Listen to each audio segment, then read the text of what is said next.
కొత్త సంవత్సరం మన సంవత్సరం పూర్తి చేసుకున్న సందర్భంగా ప్రభుత్వం వచ్చి 1 ఇయర్ అయిన సందర్భంగా 17 మంది యావజ్జీవ ఖైదీలకు క్షమాభిక్ష మంజూరు చేయడం జరిగిందని చెప్పేసి మనం చేస్తాను.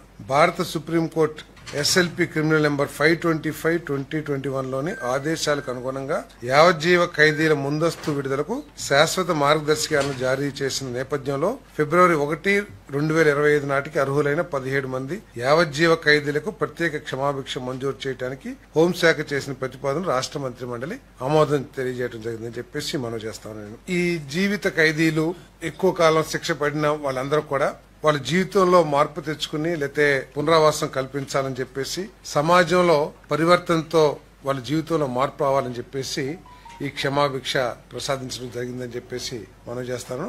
వీళ్ళు గాని మళ్లీ ఏదైనా క్రిమినల్ యాక్టివిటీస్ లో కానీ చట్ట వ్యతిరేక పనుల్లో కానీ ఉంటే ఈ క్షమాభిక్ష రద్దు చేయడానికి కూడా ప్రభుత్వం నిశ్చయం తీసుకుందని చెప్పేసి మనం చేస్తాను. ఈ మరి ప్రభుత్వం జైల్స్ అన్నింటినీ కూడా రిఫార్మ్ చేయాలని ఈ ఖైదీల క్షమాభిక్షకు సంబంధించి ఖైదీల పరివర్తన సంబంధించి వీళ్ళందరూ కూడా ఏంటంటే అక్కడ లోకల్ పోలీస్ స్టేషన్స్ కి రెగ్యులర్ టచ్ లో ఉండి వీరి ప్రవర్తన మీద ఎప్పటికప్పుడు నిఘా సంస్థల ద్వారా కానివ్వండి లేదా పోలీస్ స్టేషన్ ద్వారా కానివ్వండి రిపోర్ట్స్ తెప్పించుకుని వాళ్ళని పర్యవేక్షించడం కూడా జరుగుతుంది. మరి భవిష్యత్తులో కూడా ఈ జైల్స్ ని రిఫార్మ్స్ తీసుకురావాలని చెప్పేసి అన్ని కూడా ప్రభుత్వం ఆలోచన చేస్తుందని చెప్పేసి నేను మనం చేస్తా ఉన్నాను. అదేవిధంగా 248 ఏపీఎస్పీఎఫ్ లో 248 కానిస్టేబుల్ ను హెడ్ కానిస్టేబుల్స్ గా పదోన్నతి ఇవ్వడానికి మరియు కానిస్టేబుల్ సంఖ్యను 248కి తగ్గించడానికి హోంశాఖ చేసిన ప్రతిపాదనకు రాష్ట్ర మంత్రి మండలి ఆమోదం తెలిపింది.